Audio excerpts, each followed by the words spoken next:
Ẹ ká dúpẹ́ nínú ayé ọmọ gbogbo. Ẹ ká dúpẹ́ fún ètò rẹ̀, ètò ní fún wa.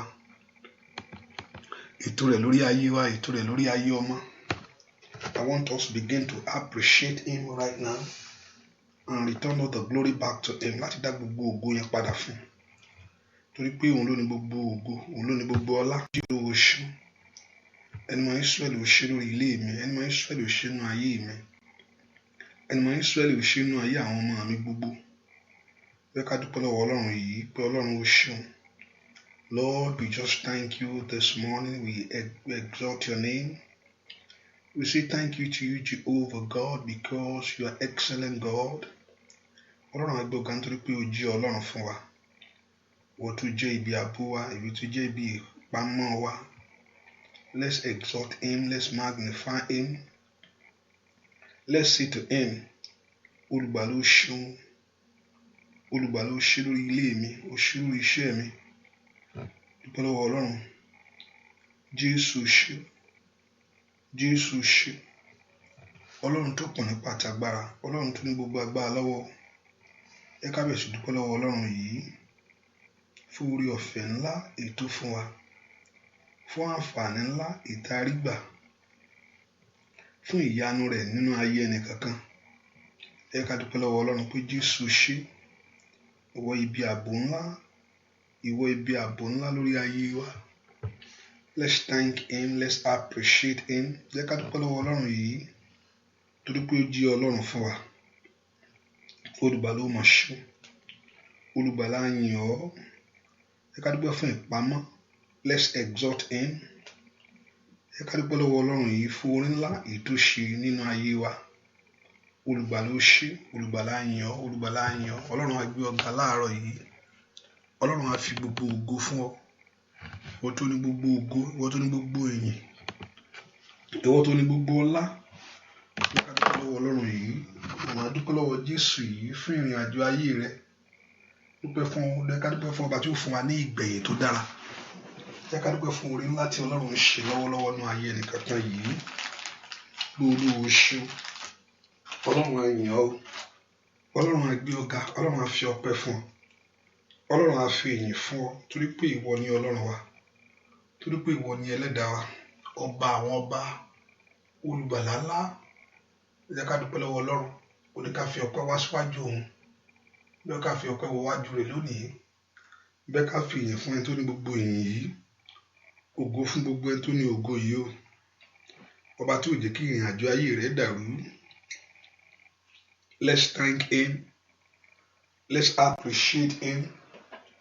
Ọpẹ́ Jésù yìí, Jésù ṣe. Dúpẹ́ lọ́wọ́ Ọlọ́run. Jẹ́ ká dúpẹ́ lọ́wọ́ Jésù yìí fún iṣẹ́ ìyanu rẹ̀ lórí ayé ẹnìkankan sẹ́. Olùgbàlà ó máa ṣeun. Olùgbàlà á yìn ọ́. Olùgbàlà fi ọpẹ́ fún ìwọ Ọlọ́run. Olùgbàlà fi ìyìn fún ìwọ Jésù. Jésù ṣe. Jésù ṣe lórí ilé mi. Jésù ṣe lórí ẹbí mi. Jésù ṣe lórí ará mi gbogbo. Jésù máa ṣe o. Olùgbàlà ó máa ṣe o. Olùgbàlà ó máa ṣe o. Olùgbàlà ó máa ṣe o. Olùgbàlà á yìn ọ́. Olùgbàlà á fi ọpẹ́ fún ọ. Dúpẹ́ lọ́wọ́ Ọlọ́run yìí. Ọba tí òjò dàrú. Ọba tí ò jẹ́ kí ìrìn àjò ayé rẹ̀ bàjẹ́. Let's thank him. Let's appreciate him. Let's exalt him. Let's thank him. Let's thank him. Let's thank him. Let's appreciate him.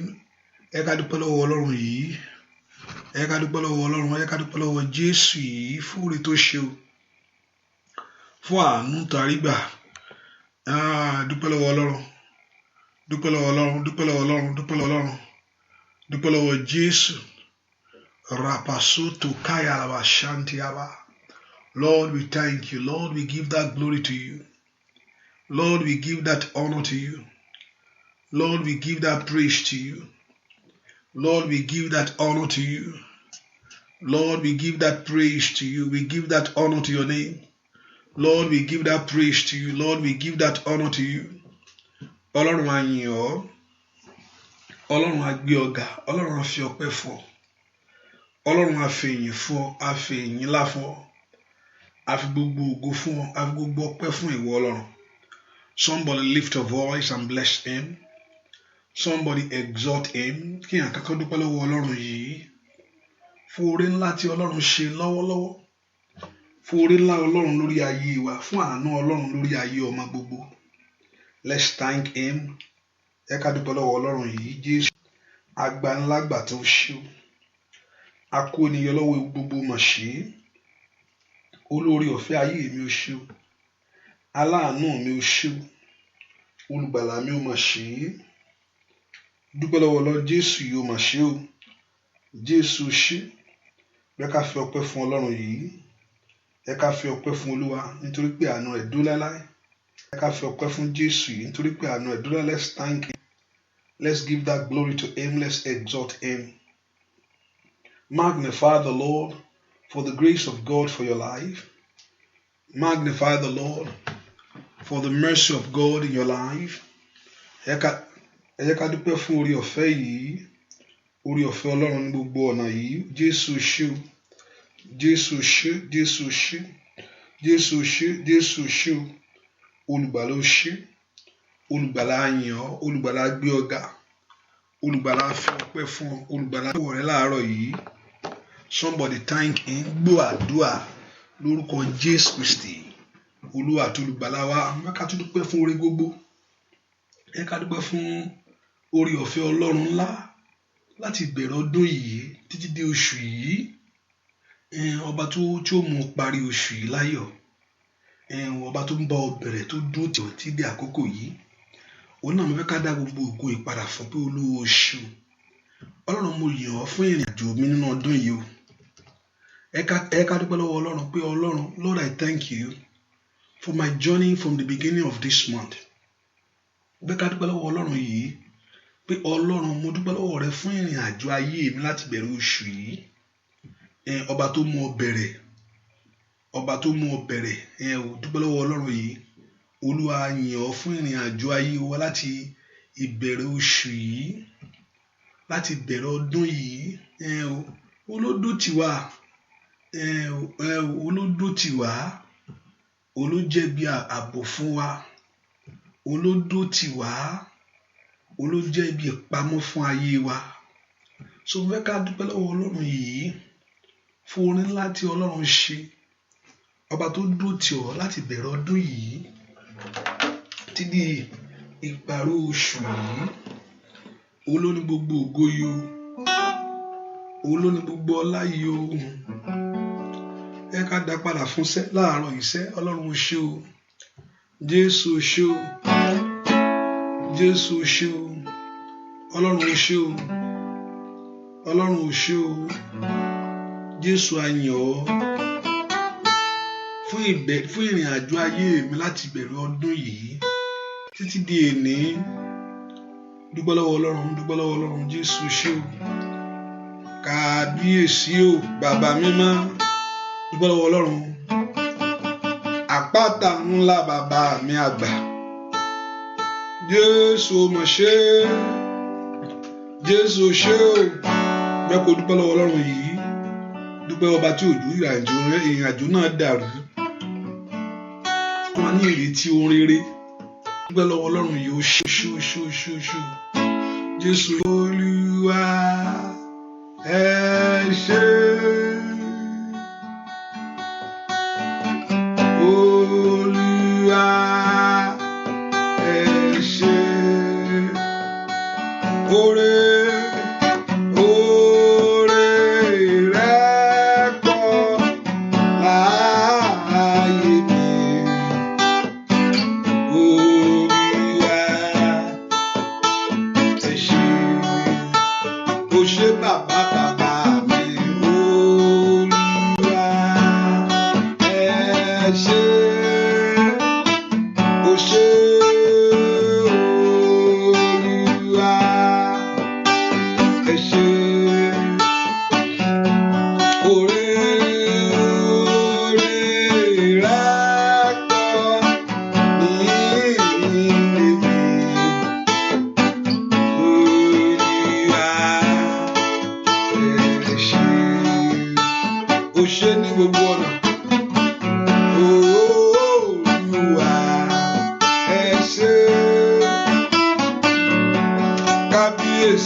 Jésù ṣe o, dúpẹ́ lọ́wọ́ Ọlọ́run. Ẹ ká dúpẹ́ lọ́wọ́ Ọlọ́run, orí rẹ̀ pọ̀ lórí ayé wa. Tá bá ní ká rò ó, àkàkà tán ni o. Àkàkà tán lórí Ọlọ́run. Àkàkà tán lórí Ọlọ́run lórí ayé wa yìí. Ìpamọ́ ni. Orí ojoojúmọ́ ní gbogbo ìgbà ni. Ìpèsè ńlá ni.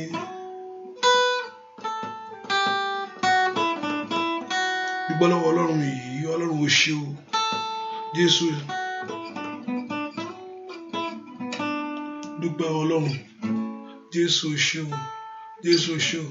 Ẹ bá mi gbé Jésù ga, ọba ńlá, ọba tó ga, ọwọ́ rẹ̀ dà. Èdùmàrè, ọba tó ga, ẹ bá mi gbé Jésù ga, ọba tó ga. Èdùmàrè, ọba tó ga, ẹ bá mi gbé Jésù ga, ọba ńlá, ọba tó ga. Gbé Jésù ga, Èdùmàrè, ọba tó ga. Ó ṣé, ó ṣé o. Ọba ńlá, ọba tó ga. Lórí ilé wa, Èdùmàrè, ọba tó ga. Ọwọ́ rẹ̀ gbé Jésù ga, ọba ńlá, ọba tó ga. Èdùmàrè, ọba tó ga. Bóyá lórí ọmọ o, lórí ẹbí. Èdùmàrè, ọba tó ga. Ọmọrè, ọba tó ga. Ẹ bá mi gbé Jésù ga. Èdùmàrè, ọba tó ga. Ẹ bá mi gbé Jésù ga. Ọba ńlá, ọba tó ga. Èdùmàrè, ọba tó ga. Ó ṣé, ó ṣé o. Èdùmàrè, ọba tó ga. Jésù ga, ọba ńlá, ọba tó ga. Dúpẹ́ lọ́wọ́ Jésù, ọba ńlá tó ga. Olódùmarè lórí ohun gbogbo. Dúpẹ́ lọ́wọ́ Jésù, ó ṣé o. Jésù, ó ṣé o. Jésù, ó ṣé o. Jésù, ó ṣé o. Jésù ṣe ni máa dúpẹ́. Ṣe ni máa yìn ọ́ o. Àní èlòrè Jésù. Ṣe ni máa dúpẹ́ o bàbá. Ṣe ni máa dúpẹ́. Ṣe ni máa yìn ọ́ o. Àní èlòrè Jésù. Ṣe ni máa dúpẹ́ o bàbá. Ṣe ni máa dúpẹ́ o. Ṣe ni máa yìn ọ́ o. Àní èlòrè Jésù. Ṣe ni máa dúpẹ́ o bàbá. Dúpẹ́ lọ́wọ́ Ọlọ́run yìí. Dúpẹ́ lọ́wọ́ Jésù. Dúpẹ́ lọ́wọ́ Jésù. Jésù ò ṣé o. Jésù ò ṣé o. Ọlọ́run mi ò mà ṣe é.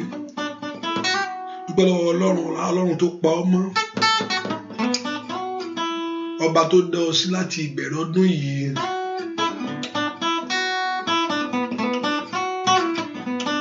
Jésù ò ṣé o. Ṣé o, ṣé o, ṣé o, ṣé o. Jésù ò ṣé o. Jésù ò ṣé o. Jésù. Èmi bá lẹ́gbẹ̀rún fún yín olùgbàlà. Ògo Ọlọ́run ọba mi. Ìṣẹ́gun, ìṣẹ́gun òye rẹ̀. Àbí kò ṣeun fún ọ. Ó mà ṣeun fún mi. Lórí ọmọ sẹ́kù. Ó mà dá mi láre. Òtútù sí ìmọ́lẹ̀ alààyè. Ó mà rẹ̀ ṣe fún wa. Ẹ̀jẹ̀ rẹ̀ ṣe ó. Ẹ̀jẹ̀ rẹ̀ ó dá wa láre. Ẹ̀jẹ̀ rẹ̀ ṣe ó. Ẹ̀jẹ̀ rẹ̀ ó gbà wá là lórí ọmọ. Ẹ̀jẹ̀ rẹ̀ ṣe ó. Ẹ̀jẹ̀ rẹ̀ ṣe fún wa. Ẹ̀jẹ̀ rẹ̀ ṣe ó. Ẹ̀jẹ̀ Jésù gbà wá là. Gbẹ̀san ẹ̀jẹ̀ Jésù tú wa sílẹ̀. Ẹ̀jẹ̀ ṣe ó. Ẹ̀jẹ̀ rẹ̀ ó ra ayé wa padà. Ẹ̀jẹ̀ rẹ̀ ṣe fún mi. Dúpẹ́ lọ́wọ́ Ọlọ́run, dúpẹ́ láàárọ̀ yìí. Ọpẹ́ yẹ Jésù. Ọpẹ́ yẹ Jésù olóore. Ọpẹ́ yẹ Jésù olóore. Ọpẹ́ yẹ Jésù olóore. Bàbá máa ṣe oore. Ọpẹ́ yẹ Jésù olóore. Ọpẹ́ yẹ Jésù olóore. Ọpẹ́ yẹ Jésù olóore. Bàbá máa ṣe olóore. Ènìyàn bá kí Olúwa fún oore rẹ̀ lórí àwa ọmọ rẹ̀ dáṣẹ́. Ọpẹ́ yìí àtọ́lá ni ó mú wá bàbá. Kí ló mú wá o? Ènìyàn bá máa kí Olúwa o fún oore rẹ̀ lórí àwa ọmọ rẹ̀ dá. Ọpẹ́ yìí àtọ́lá ni ó mú wá bàbá. Ènìyàn bá máa o kí Olúwa o fún oore rẹ̀ lórí àwa ọmọ rẹ̀ dáṣẹ́. Ọpẹ́ yìí àtọ́lá ni ó yẹ bàbá mo mú wá o. Ènìyàn bá máa kí Olúwa o fún oore rẹ̀ lórí àwa ọmọ rẹ̀ dá. Ọpẹ́ yìí àtọ́lá ni ó mú wá bàbá. Ènìyàn bá máa o kí Olúwa o fún oore rẹ̀ lórí àwa ọmọ rẹ̀ dá láyé. Ọpẹ́ yìí àtọ́lá ni dúpẹ́ sí. Ènìyàn bá máa kí Olúwa fún oore rẹ̀ lórí àwa ọmọ rẹ̀ dá. Ọpẹ́ yìí àtọ́lá ni mo mú wá bàbá. Dúpẹ́ lọ́wọ́ Ọlọ́run ọba tó ṣàánú fún ayé rẹ̀. Ọba tí ò jẹ́ kí ayé domi ayé rẹ̀ nù. Ọba tí ò jẹ́ kó lójú ẹkún. Ọba tí ò jẹ́ kó lẹ́rẹ̀kẹ́ òṣè. Aláàánú tó gbà ọ́ lọ́wọ́ ìyà ayé yìí. Dúpẹ́ lọ́wọ́ Ọlọ́run, jẹ́ ká dá gbogbo ògo padà fún ẹni tó ní ògo yìí o. He's worthy to receive all the praise. He's worthy to receive the honor and the glory. Let's appreciate Jehovah God for what the Lord is doing in your life. Fún ohun tí Ọlọ́run ń ṣe nínú ayé wa. Jésù mà ṣe o. Olúwa ṣeun fún ìrìn àjò ayé mi láti bẹ̀rẹ̀ ọdún yìí. Ọba tó mú ọ dé oṣù tó parí yìí. Kò ní fi ọ́ sílẹ̀. Bẹ́ẹ̀ ni kò sí ní gbàgbé rẹ ní oṣù tó ń bọ̀. Ní ọdún tó ń bọ̀. Dúpẹ́ lọ́wọ́ Ọlọ́run alààyè yìí. Ọlọ́run mo yàn ọ́ fún ìrìn àjò ayé mi. Father, I thank you. Father, I exalt you. Father, I magnify your name. Ọlọ́run mo yàn ọ́. Ọlọ́run mo gbé ọ ga. Ọlọ́run mo fi gbogbo ògo fún ọ. Gbogbo èyí jẹ́ tìwọ Jésù lónìí. Gbọ́ àdúà lórúkọ Jésù Kristi. Olúwa àti olùgbàlà wa, àmín. Ẹ ká sọ fún Ọlọ́run. Àrí gbogbo tá ti ṣẹ̀ sí Jésù. Gbogbo tá ti ṣẹ̀ sí ọ̀rọ̀ Ọlọ́run. Ẹ ká sọ fún Ọlọ́run. Ọlọ́run dárí ẹ̀ṣẹ̀ mi jì mí. gbogbo ẹ̀ṣẹ̀ mi gbogbo Olúwa dáríjì. Ìwọ ọwọ́ àánú wọnú ayé mi wá, ìwọ náà ọwọ́ àánú wọnú ilé mi wá. Bẹ́ẹ̀ kó pọ orúkọ Jésù dáadáa. Ẹ ká sọ fún Ọlọ́run ṣàánú fún mi lónìí. Ìwọ àánú Ọlọ́run wọnú ayé mi wá, Olúwa jẹ́ n rí àánú rẹ gbà.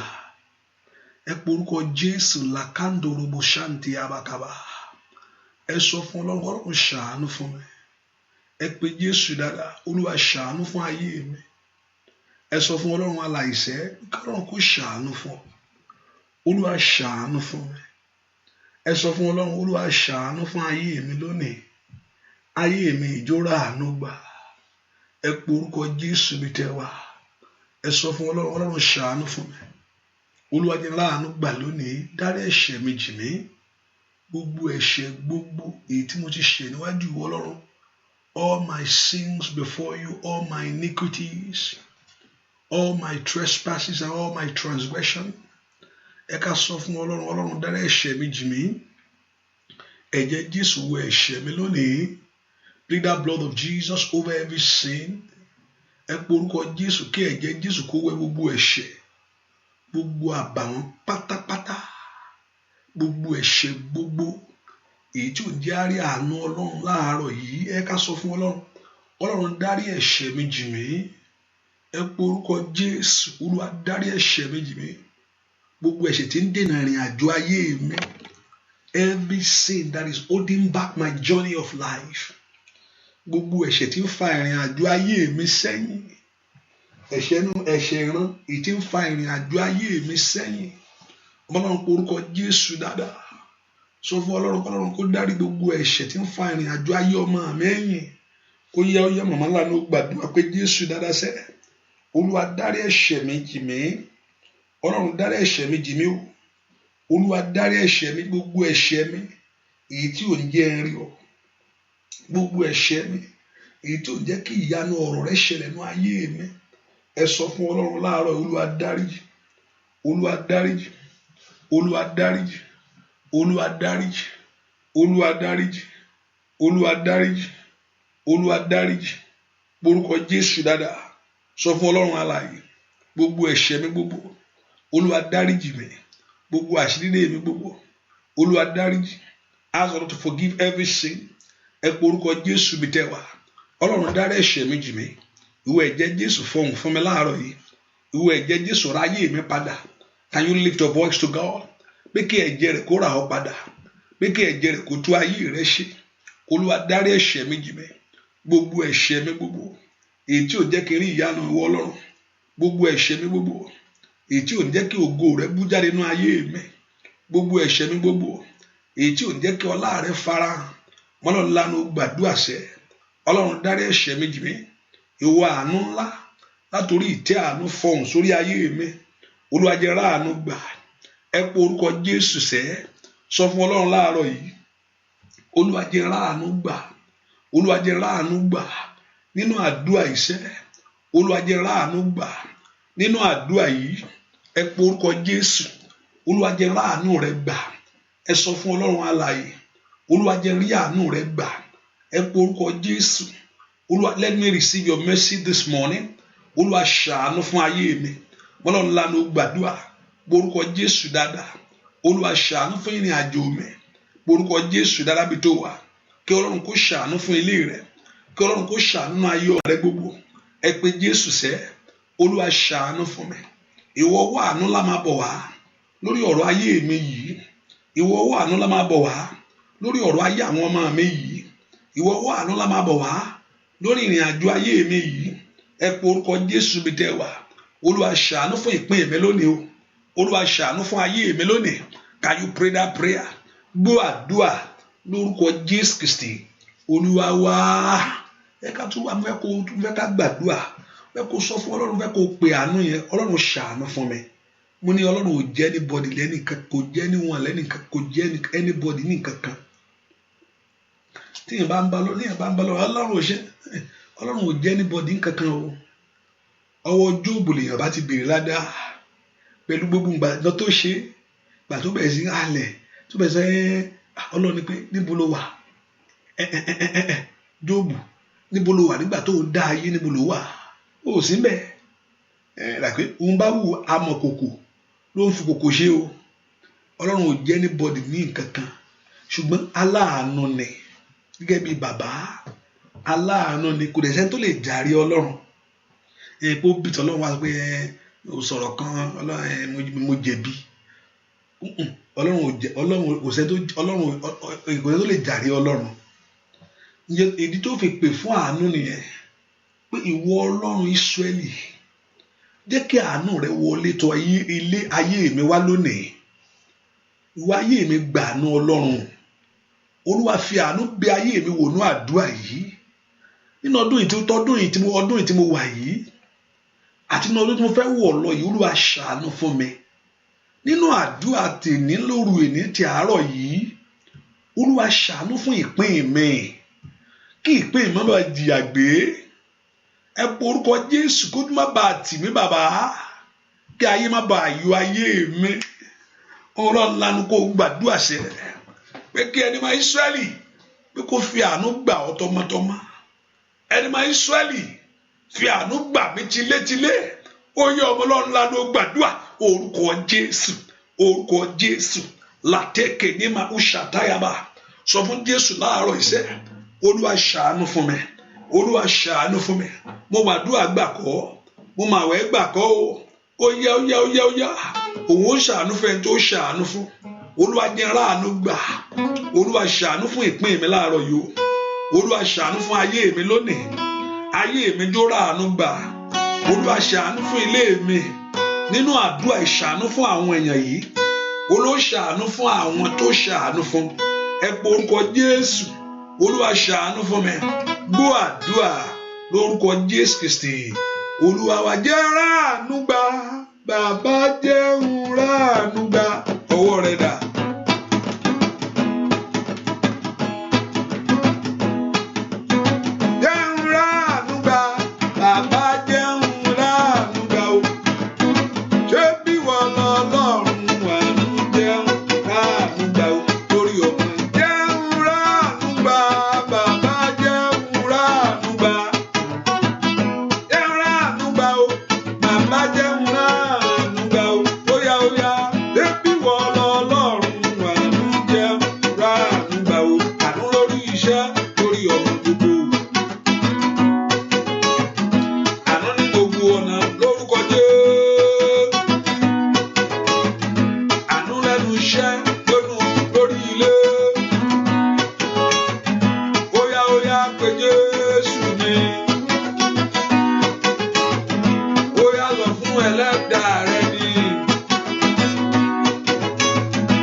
Ìwọ àánú Ọlọ́run tọ̀ ayé mi wá. Olúwa ṣàánú fún mi nínú àdúrà yìí. Lórí ẹ̀bẹ̀ àmì, upon that your request. Sọ fún Jésù, Olúwa ṣàánú fún mi. Lórí ẹ̀bẹ̀ mi, Olúwa upon that your request. Lórí ẹ̀bẹ̀ tó ń bẹ̀, Olúwa ṣe báyìí. Olúwa ṣàánú fún mi. Lórí ẹ̀bẹ̀ mi, Olúwa ṣàánú fún mi. Ẹ pe orúkọ Jésù dáadáa. Orúkọ Jésù. Orúkọ ńlá Jésù. Ọba tó pọ̀ nípa àti agbára. Àní lórí ẹ̀bẹ̀ wa lónìí, Olúwa ṣàánú fún wa. Àmọ́ lọ́run pé Jésù dáadáa lè kóńdó yá máa ṣàǹtìrẹ́ bọ̀.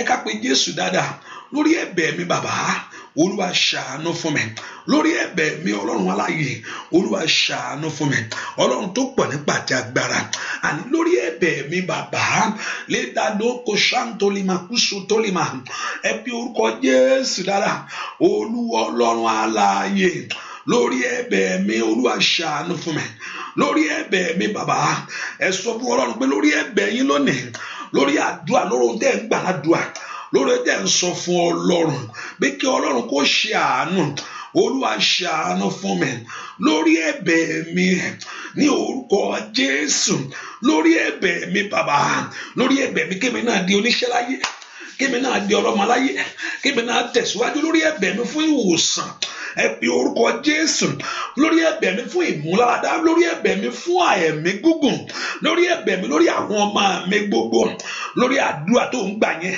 ẹ pe orúkọ Jésù Olúwa ṣàánú fún mi Ọlọ́run àánú ni ọ́ ẹ pe orúkọ Jésù Olúwa ṣàánú fún mi ẹ pe orúkọ Jésù Olúwa ṣàánú fún mi ẹ pe orúkọ Jésù dáadáa Olúwa ṣàánú fún mi gbọ́ àdúrà lórúkọ Jésù Kristi Olúwa wá jẹ́ kánú mi kó ṣe ọ́ káyé ẹni wọ́n jìyà gbé wá ṣòun ayọ̀ fún mi bá óyá jẹ́ kánú mi kó ṣe ọ́ Olúwa o wá ṣòun ayọ̀ fún mi bàbá gbàdúrà.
Ṣàánú fún mi Olúwa ṣàánú mi fà mí dìde Olúwa ṣàánú fún mi bá Sátánì wí lórí ayé mi ẹ pé orúkọ Olúwa ṣàánú fún mi ẹ béèrè fún àánú yẹn èmi ó ṣàánú fún àwọn tí èmi ó ṣàánú fún ó bá béèrè fún àánú yẹn sẹ Olúwa ṣàánú fún mi kó mú mi kúrò nínú ìyà yìí o Olúwa ṣàánú fún mi kó mú mi kúrò nínú ipò àìní yìí Olúwa ṣàánú mi kó mú mi kúrò nínú ipò àìníwò ìgbélú yìí èmi ò mọ bí tí Sátánì ti pọ́n ọ lójú ṣùgbọ́n o lè béèrè fún àánú lọ́wọ́ Ọlọ́run alààyè you can ask for God's mercy pé kí Ọlọ́run kó ṣàánú fún ayé rẹ láti mú ọ jáde ẹ pe orúkọ Jésù Olúwa ṣàánú fún ayé mi Olúwa ṣàánú lórí iṣẹ́ mi ẹ pe orúkọ Jésù dáadáa Olúwa ṣàánú ní gbogbo ọ̀nà mi sẹ́ lakando yanama kushande yaba lentania ontorima ushatele bokota yaba orúkọ Jésù dáadáa Olúwa ṣàánú fún ayé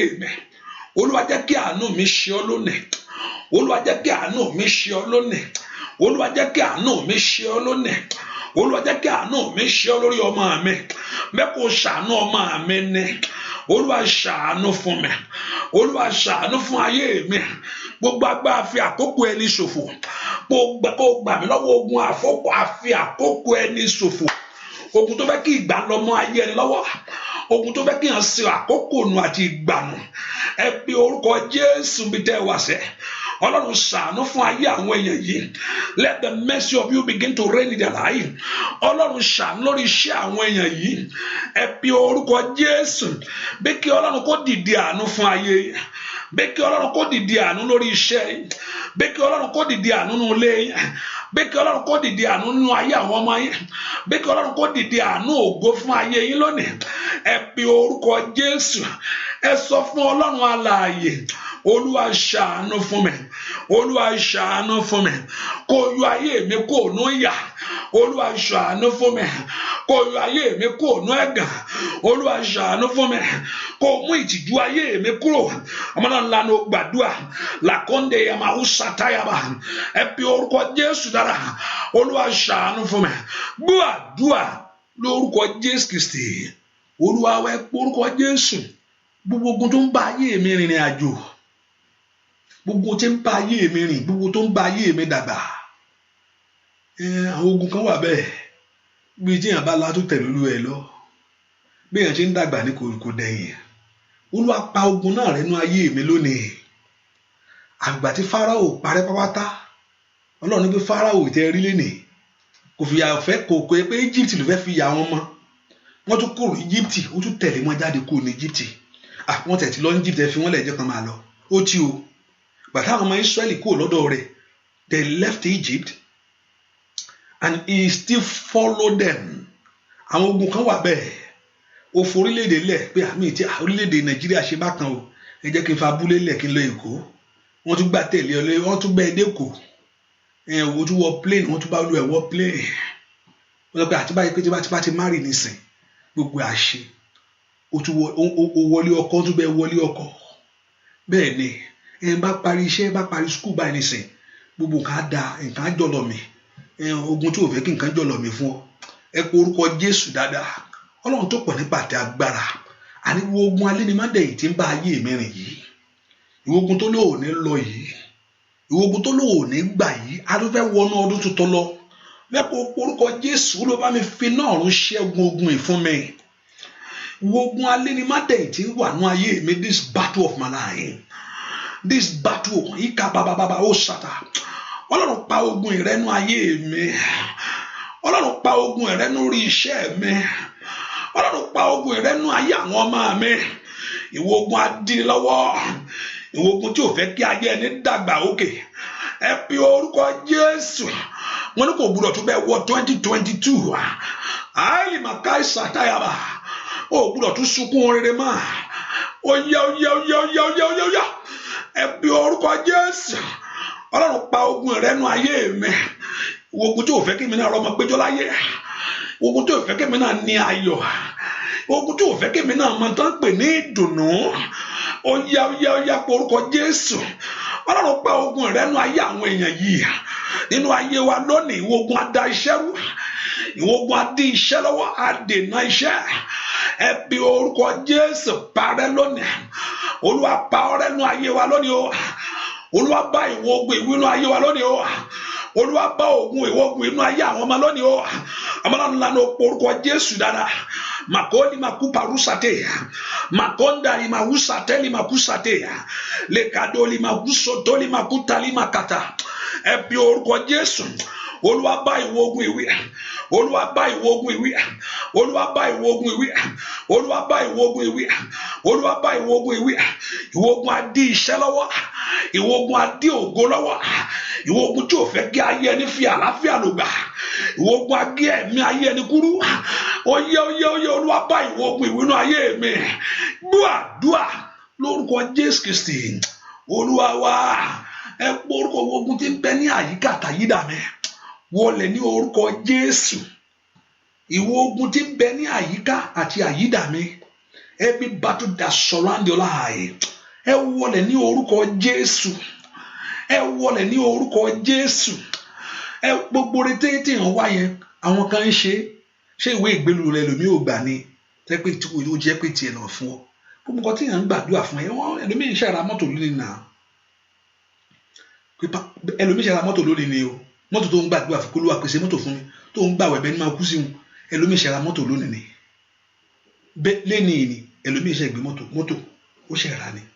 Hallelujah, wọ́n ṣe gbàdúrà orin gbogbo tá à ń fẹ́ yẹn tá à ń sọ pé it's not a new thing, àwọn èèyàn ń ṣe ọmọ àbá wọ́n ṣe ẹni àìmọye àwọn tó bímọ lénìí, bẹ́ẹ̀ ni mo sọ, àìmọye tó ṣe ìgbéyàwó lénìí ni mo sọ, lénìí àìmọye tó tẹ́gbẹ́ àṣeyọrí wọnú àkáǹtì ẹ lọ lénìí ni.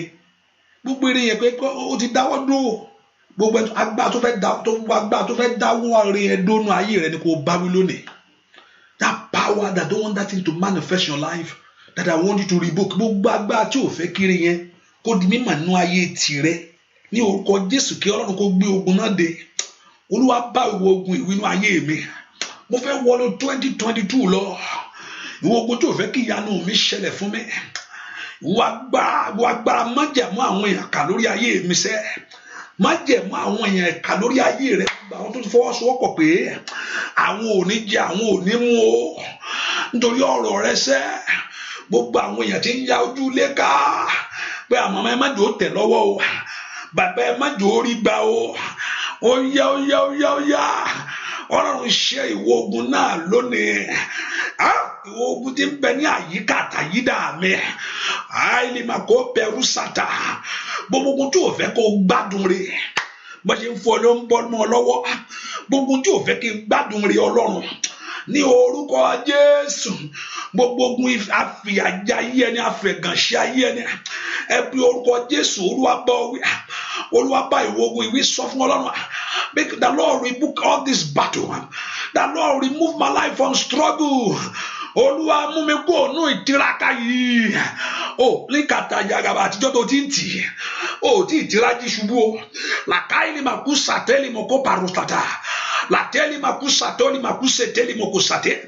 Borúkọ Jésù, Olúwa bá ìwọ ogun ìwí, ìwọ ogun tó dì mọ́ ayé mi yìí, ìwọ ogun tó yí iṣẹ́ mi ká, ìwọ ogun tí ń fa ayé mi sẹ́yìn, ìwọ ogun tí ò fẹ́ kí oore dàgbà, ìwọ ogun tí ò fẹ́ kí oore pọ̀ sí, ìwọ ogun adójútì ayé ẹni, ẹ bí orúkọ Jésù, ẹ sọ fún Ọlọ́run alààyè, Olúwa bá ọ wí nínú ayé mi, Olúwa bá ọ wí lórí iṣẹ́ mi, Olúwa bá ọ wí nínú ayé àwọn èèyàn yìí, Olúwa bá ọ wí nínú ayé àwọn ọmọ àwọn gbogbo, Olúwa bá ọ wí nínú àgọ́ ara lónìí ní orúkọ Jésù.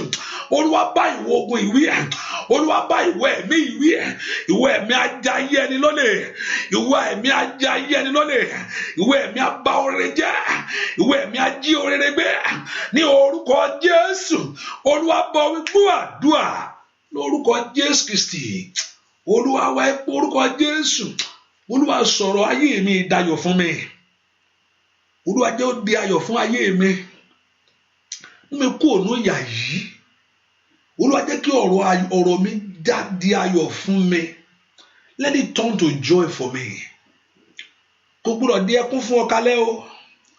Ó di kó di ayọ̀ fún ọ. You have suffered enough. Ó ti jìyà tó. Ìyàwó Olúwa tí fẹ́ jẹ. Hallelujah. The Bible told us after you have suffered a little while, kò ní kéèyàn jìyà kú.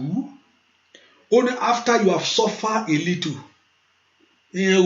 That means you have suffered enough. What else? Ìyàwó lèèyàn tún fẹ́ mọ̀. Ṣáà lówó lọ́wọ́ ló tí ì mọ̀ ni. Àbí èwo ló tún fẹ́ mọ̀, èwo lèèyàn tún fẹ́ mọ̀ ń bẹ̀. Àbí ohun tí ìwé ìgbélu fi ṣe ayé ẹni láyé Olúwa ò tí ì mọ̀ tó. Pé ilé plane ò ṣe é kú gìrì wọ̀. Hallelujah. Jòkó lérí ń jẹ́ bẹ́ẹ̀. Hallelujah. Ìyàwó lèèyàn tún fẹ́ mọ̀. Kí ló tí ì ṣe lórí ọmọ tó? Àdúrà wo ló tí ì gbà? Hallelujah. Bẹ́ẹ̀ ni ìyàwó lèèyàn tún fẹ́ mọ̀. I have suffered enough. Olúwa bọ́ aṣọ ìyànú ayé mi lónìí. Ọlọ́run mo ti jìyà tó. Àánú mo fẹ́ kó béèrè fún àánú. Ọlọ́run mo ti jìyà tó lórí iṣẹ́ o, mo ti jìyà tó nílé ọkọ o. Ọlọ́run mo ti jìyà tó nínú ayé àwọn ọmọ mi, ó dẹ́ kí n wá jẹ èrè wọn níṣẹ́. O gbọ́dọ̀ tún kò gbé pé ìyà lórí kó máa jẹ lórí ọmọ, kò yẹ kó tún máa sá káàkiri nítorí ọmọ mọ́. Ọlọ́run mo ti jìyà tó. Ó ti jìyà tó ti lọ skul ẹ kó a máa fi iṣẹ́ yẹn gbádùn. Ọlọ́run mo ti jìyà tó. Olúwa bọ́ aṣọ ìyà lọ́rùn mi. Olúwa mú mi kúrò lábẹ́ májẹ̀mú ìyà. Lábẹ́ májẹ̀mú ìyà tó ní kí ìran wà. Májẹ̀mú ìyà tó ní kí ilé wà.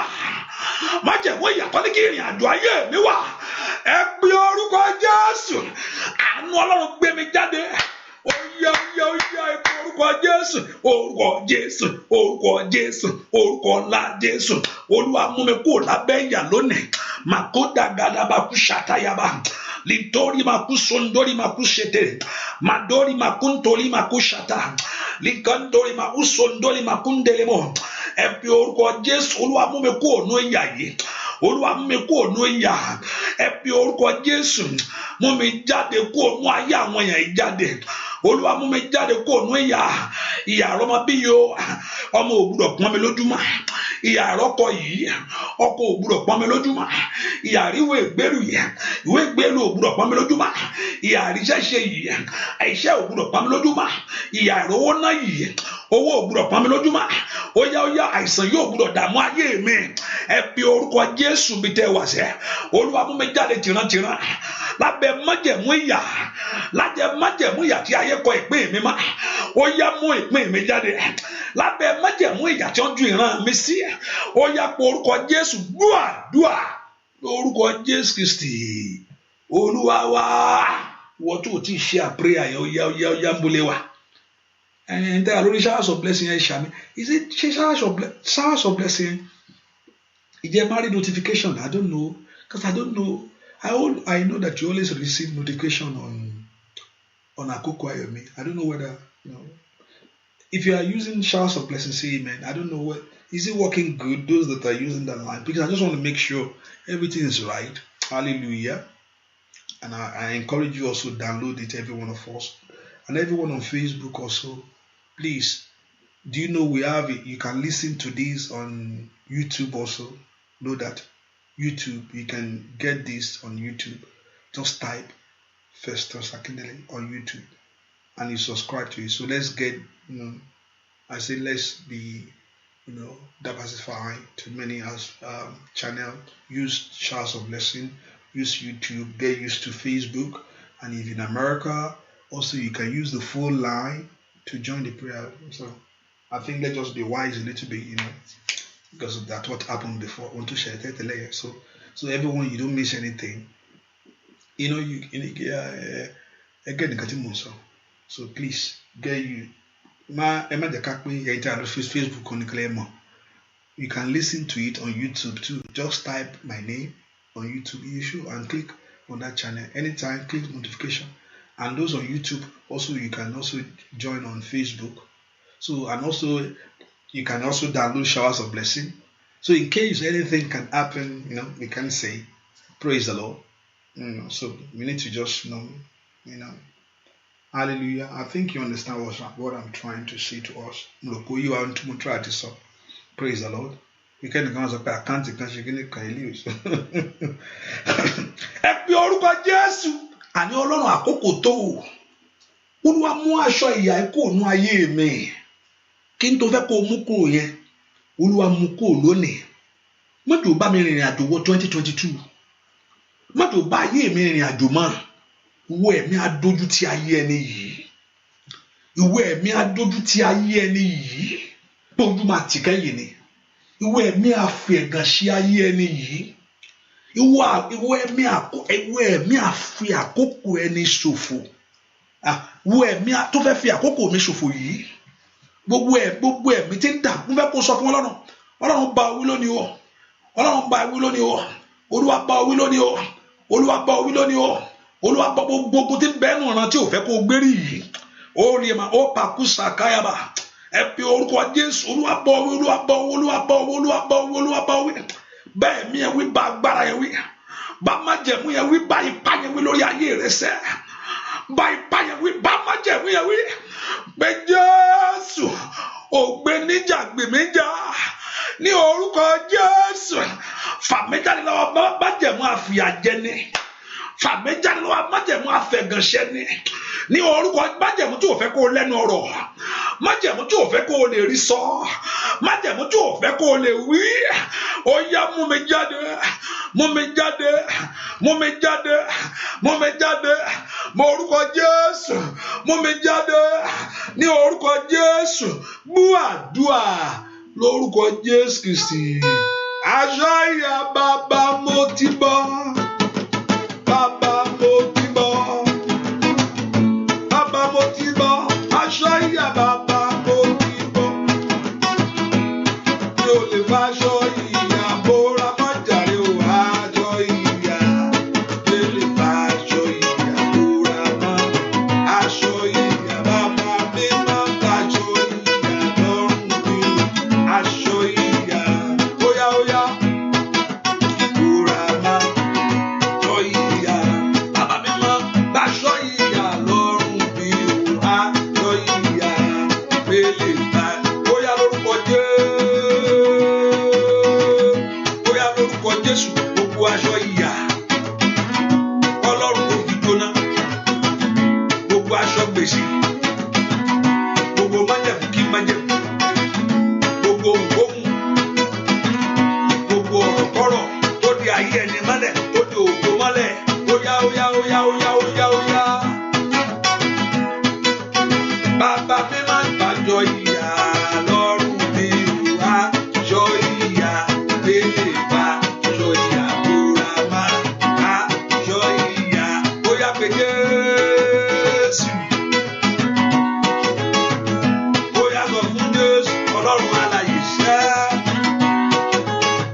Jésù, Sátánì má jò dé ètò ayé mi rú.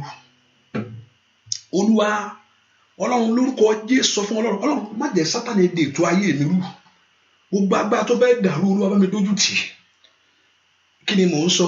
Jẹ́ kí n ṣàlàyé. Ọ̀pọ̀lọpọ̀ àní tó bá ti kó Nàìjíríà tó bá ti dé lóyìnbó nǹkan kan bẹ́ẹ̀ sí rọrùn, wọ́n bẹ́ẹ̀ sí ṣe ó ti ètò nìyẹn o. Ìfilẹ̀ ìjọba ìlú lóyìnbó yìí adélóyìnbó tán nǹkan ò ní ṣe. Ẹlòmíràn àìmáwọ̀ rí mo ṣe jẹ́ sí nísìn tí n bá ti márì tán báyìí nísìn ètò ayé rẹ̀ tó ń rònú àlìsí ọkọ wọn á ràn wọ́n lọ́wọ́, àlìsí bí ọkọ ló fẹ́ ràn lọ́wọ́ bí aya ló fẹ́ ràn àwọn méjì kíkan ṣàfẹ́ràn kan lọ́wọ́ náà méjèèjì ètò rẹ̀ náà àdì pé àdì pàgbọ́ àdì pé ètò ó ń wé ètò kiri. Kí ni ètò ayé ẹ? Kí ni ètò ayé wa ṣẹ́? Ọ̀pọ̀lọpọ̀ tí a ti bá ti parí skul tí bá ti rí iṣẹ́ ètò rẹ̀ nìyẹn. That's what Satan wants is after. Ohun rere tó ń rò, ohun rere tó ń rò fún ayé yẹn, ohun rere tèmi ń rò fún ayé mi ni Sátánì wà after. Ẹ̀wẹ̀ pé orúkọ Jésù, Sátánì má jò da ìrìn àjò ayé mi rú, Sátánì má jò dètò mi rú. Gbogbo májẹ̀mú adètò rú, gbogbo májẹ̀mú abètò ayé ẹni jẹ́, aṣọ ètò ayé ẹni sí èrò ẹ̀yìn. Olúwa ṣẹ́gun ẹ̀nu ayé mi. Sátánì má jò dọ̀nà mi rú, má jò bẹ̀tọ̀ ayé mi jẹ́. Olúwa oore tí mo rò mọ́ra mi jò ṣẹ mọ́ mi lára.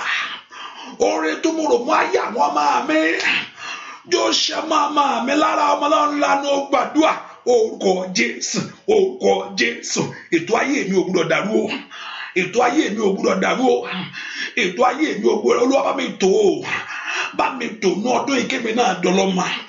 Bá mi tò kémi náà dọlọ́kọ. Bá mi tò kémi náà doníṣẹ́ tó dáa. Kémi náà rọ́wọ́ jọ bí bàbá. Oyè màmá ń bolo wá. Olúwa bá mi tètò ayé mi má jò dàrú. Ẹ pe orúkọ Jésù. Ara Dáfídì ara Jósẹ́fù wọ́n dàrú tán. Ọlọ́run ló tútò. Mo sọ sóko ẹrú. Ẹ pe orúkọ Jésù sẹ́. Ètò ayé mi ò gbọdọ̀ dàrú. Ètò ayé ọmọ mi ò gbọdọ̀ dàrú.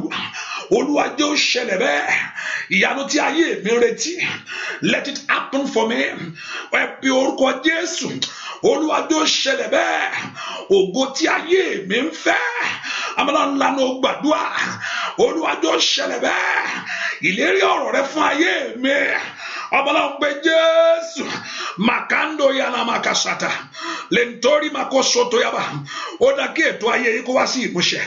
Ó dá kí ògo yẹ kó bú jáde. Ó dá kí ẹwà yẹ kó fara. Olúwa mú ètò ayé mi ṣẹ. Olúwa mú ètò ayé mi ṣẹ. Olúwa mú ètò ayé mi ṣẹ. Olúwa mú ètò ayé mi ṣẹ. Olúwa mú ètò ayé mi ṣẹ. Olúwa mú ètò ayé ọmọ mi ṣẹ. Olúwa mú ètò ilé ayé àwọn èèyàn yìí ṣẹ. Bẹ́rùkọ Jésù dáadáa. Bọ́lá kó mú ètò ayé yìí ṣẹ. Gbọ́ àdúrà lórúkọ Jésù Kristi. Olúwa wẹ pé orúkọ Jésù, gbogbo ẹ̀mí àjòjì tí ń bẹ ní àyíká mi, ẹnìkan gbàdúrà. Mo sọ pé tí bá sọ pé kẹ́nìkan gbàdúrà, mọ̀ kàn tí mo sọ. Ẹ̀mí àjòjì tí ń yí ayé tó wà ní àgbègbè mi báyìí, Olúwa lé ọ jáde. Ẹnìkan sọ fún Ọlọ́run bẹ́ẹ̀. Gbogbo ẹ̀mí àjòjì tí wà lára tó wà ní àyíká mi báyìí, Olúwa lé ọ jáde. Gbogbo ẹ̀mí àjòjì tí ń bẹ ní àyíká mi báyìí, bí pé àyà yóò pa àlejò, wọ́n á fi bẹ̀rù bojú jáde bí táwà. Wo ẹ̀mí àjèjì tí ń bẹ ní àyíká mi, gbọ́ ọ̀rọ̀ Olúwa, jáde jáde jáde jáde jáde jáde. Iná Ọlọ́run kó sọ̀kalẹ̀ lọ́wọ́ báyìí. Gbogbo ẹ̀mí àjèjì tí ń bẹ níbi tó wà yẹn, gbogbo ẹ̀mí àjèjì tí ń bẹ ní àyíká mi báyìí, Olúwa lé ọ jáde. Iná Ọlọ́run jó ọ. Olúwa sọ̀kalẹ̀ pẹ̀lú agbára bí iná. Kí gbogbo ẹ̀mí àjèjì tí ń bẹ ní àyíká mi kó lana. Oya. Lakoli ausakula ma osatele ba. Gbogbo ẹ̀mí àjèjì, every strange spirit, every strange power, gbogbo ẹ̀mí àjèjì tí ń bẹ ní àyíká mi gbọ́ Olúwa. Olúwa bọ́ wí báyìí o. Olúwa bọ́ wí báyìí o. Olúwa bọ́ wí báyìí o. Olúwa bọ́ wí báyìí. Àlejò ni Olúwa bọ́ wí. Gbogbo ẹ̀mí àjèjì tí ń bẹ lórí iṣẹ́ mi, gbogbo ẹ̀mí àjèjì tí ń bẹ nínú ilé, gbogbo ẹ̀mí àjèjì tí ń bẹ nínú ọkọ̀, ẹ gbọ́ ọ̀rọ̀ Olúwa ní orúkọ Jésù. Olúwa lé ọ jáde. Olúwa bọ́ wí jáde jáde jáde jáde jáde jáde jáde jáde jáde. Ẹ pe orúkọ Jésù. Gbogbo ẹ̀mí àjèjì jáde. Gbogbo ẹ̀mí àjèjì jáde. Gbogbo ẹ̀mí àjèjì jáde. Gbogbo ẹ̀mí àjèjì jáde nínú ilé mi, jáde nínú àgọ́ ara mi. Gbogbo ẹ̀mí àjèjì jáde nínú ilé mi, jáde nínú àgọ́ ara mi. Bí orúkọ Jésù, gbogbo ẹ̀mí àjèjì jáde.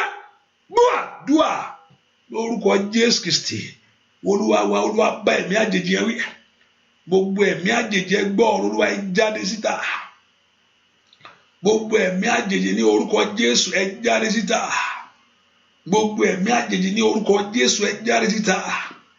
Gbogbo ẹ̀mí àjèjì ní orúkọ Jésù Kristi Násárẹ́tì, ẹ jáde síta. Gbogbo ẹ̀mí àjèjì ní orúkọ Jésù, ẹ jáde síta. Gbogbo ẹ̀mí àjèjì ní orúkọ Jésù, ẹ jáde síta. Ní orúkọ Jésù, gbogbo ẹ̀mí àjèjì ní orúkọ Jésù Násárẹ́tì, ẹ jáde síta. Gbogbo ẹ̀mí àjèjì ní orúkọ Jésù Násárẹ́tì, ẹ jáde síta. Ọwọ́ Ọlọ́run kó sọ̀kalẹ̀ wá. Ọwọ́ Ọlọ́run kó gbẹ ẹ̀tọ́ yín fún yín.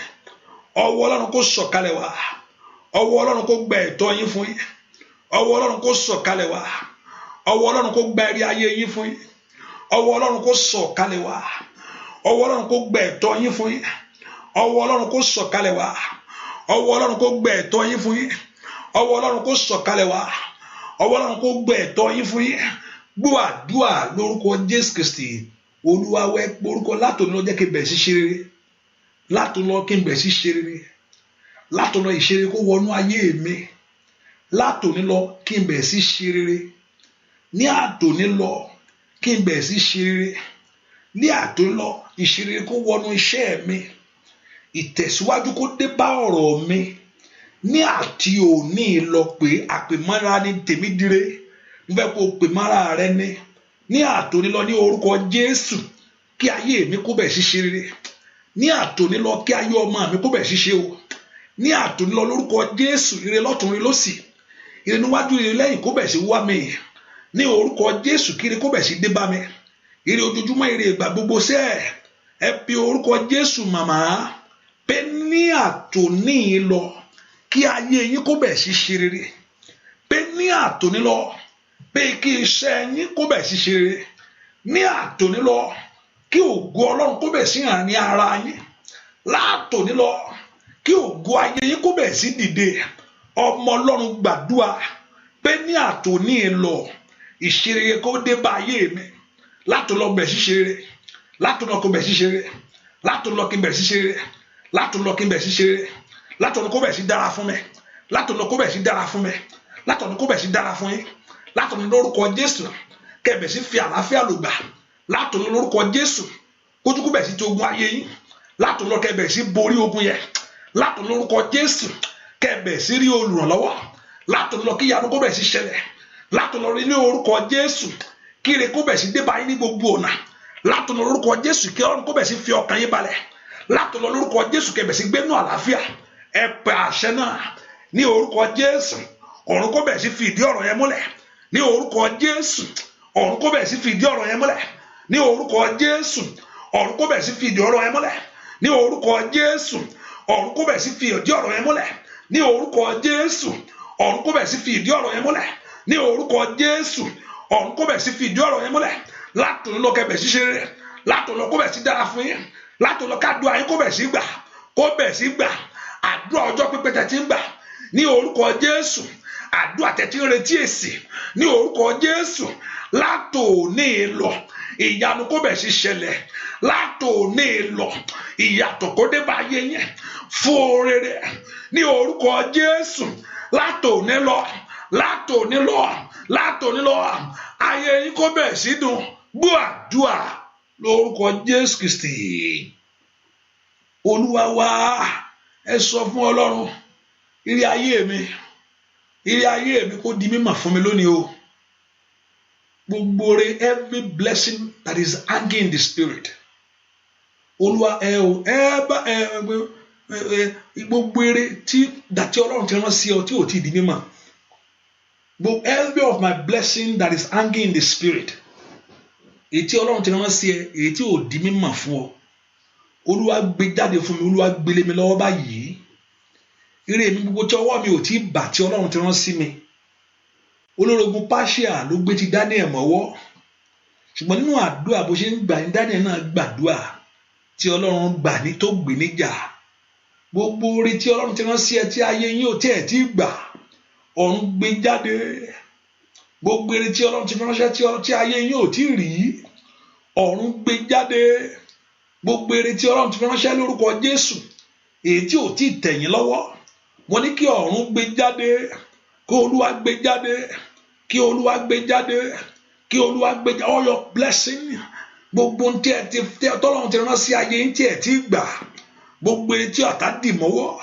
ní orúkọ Jésù lórílẹ̀‐èdè yẹn ní city yẹn nínú ẹbí ire tí Ọlọ́run ti rán sí yín tí ò tí di mímọ̀ ọ̀run gbé jáde lónìí ó yá ọ̀run gbé jáde Olúwa gbé jáde Olúwa gbére yẹn jáde Olúwa gbére yẹn jáde ire ọkọ̀ yẹn ire owó yẹn ire iṣẹ́ yẹn ire ọmọ yẹn kó Olúwa gbé jáde ire ní orúkọ Jésù ire ìwòsàn yẹn gbogbo ire gbogbo tẹ́ ti gbèrè fún gbogbo ire tẹ́ ti kanlẹ̀ fún ní orúkọ Jésù èyí tẹ́ ti wá kiri fún tí ò tí di mímọ̀ ní orúkọ Jésù kó di mímọ̀ lórí ọmọ kó di mímọ̀ lórí ọkọ kó di mímọ̀ lórí aya kó di mímọ̀ lẹ́nu iṣẹ́ kó di mímọ̀ lẹ́nu ìrìn àjò kó di mímọ̀ ire yẹn kó di mímọ̀ kó fara kò gbúdọ̀ fara sí ma kó fara ní orúkọ Jésù kò gbúdọ̀ fara sí ma kó fara ire Ọlọ́run kó fara ògo Ọlọ́run kó fara ẹwọ Ọlọ́run kó fara ìbùkún Ọlọ́run kó fara ìlérí Ọlọ́run kó fara ní orúkọ Jésù kọ́lọ́run kó daṣọ àṣírí bò yín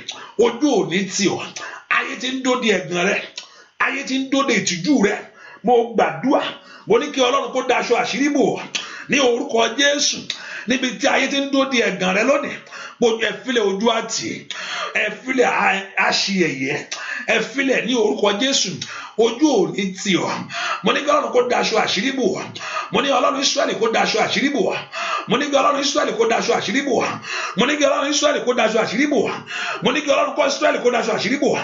Ojú ò ní tì yín, ojú ò ní tì yín, ojú ò ní tì yín, ojú ò ní tì yín, ayé ò ní yọ̀ yín, ojú ò ní tì yín, ayé ò ní yọ̀ yín, ojú ò ní tì yín, ayé ò ní yọ̀ yín, ojú ò ní tì yín, ayé ò ní yọ̀ yín, ojú ò ní tì yín, ayé ò ní yọ̀ yín, ojú ò ní tì yín. Mo ní kí Ọlọ́run kó daṣọ àṣírí bò yín. Gbogbo tẹ́ ti ń retí ìyanu yẹn, ẹ rí ìyanu yẹn o. Only he that dwelleth in the secret place of the Most High God, he said, shall abide under the shadow of the Almighty. He said, bá ń gbé abẹ́ òjìji Olódùmarè, torí pé ẹ ti sá wọnú abẹ́ òjìji yẹn láàárọ̀ yìí o. Lórúkọ Jésù kó dá aṣọ àṣírí bò ayé yín, kó fa gbogbo aṣọ ẹ̀gàn ya. Mo ní kí Ọlọ́run kó dá aṣọ àṣírí bò ayé yín, kọ́lọ́run kó fa gbogbo aṣọ ìtìjú ya. Mo ní kí Ọlọ́run kó dá aṣọ ògo bò ayé yín, kó mú aṣọ gbèsè kúrò, gbogbo aṣọ ẹ̀gàn yẹn, gbogbo aṣọ ìbànújẹ́ yẹn, ní orúkọ Jésù. Mo ní kí Ọlọ́run kó fà ya. Ìbànújẹ́ ò ní wọnú ilé rẹ̀. Bọ́dún yìí ti fẹ́ parí, lórúkọ Jésù ayé ò ní bá parí bẹ́ẹ̀ o.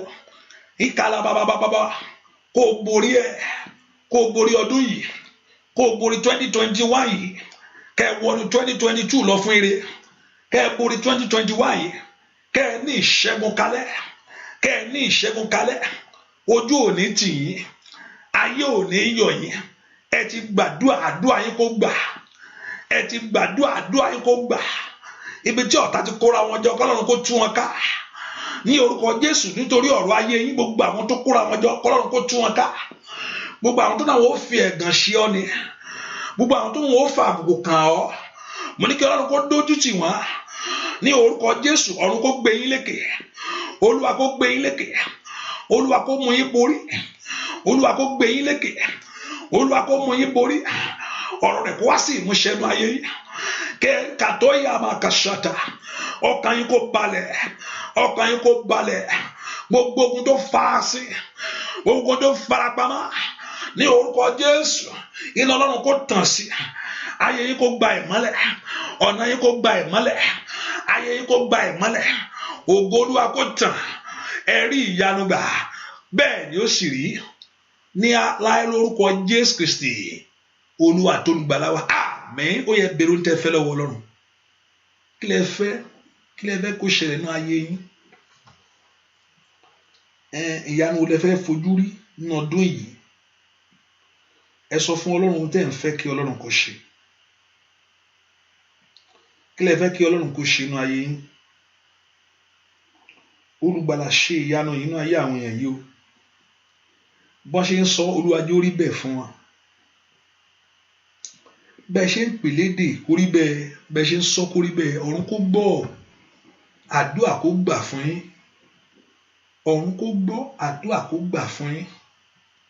Kẹ́ ẹ rí ire Ọlọ́run, kẹ́ ẹ rí ògo Ọlọ́run. Ẹ wo Ọlọ́run kó yí yín ká, ọ̀run kó rọ̀gbà yí yín ká. Ojú ò ní tì yín o, ayé ò sì ní yọ̀ yín. Bẹ́ẹ̀ ni ó sì rí fún yín láì lórúkọ Jésù Kristi Olúwa tó olùgbàlà wa. Àmín, àmín, àmín lórúkọ Jésù. Hallelujah. Praise the Lord. Praise the Lord. Ẹ ká fi sọ́kàn pé àdúrà ìtẹ̀síwájú ní lọ́la láago 6. And also by this Thursday and Friday, I know everybody, you have to go to your church. You have to do many things on that day, which is the last Friday of the month. And I told us to fast on Thursday. And I don't know what I said that in the church in Modiso. But also you can participate in it. That this Thursday is a Thanksgiving. We have a Thanksgiving night on Thursday, but I told us to fast also, also on last Friday of the month of this year. Also you fast also, just let it ball on sorrow, you thank him, you praise him, and also you make your request with him.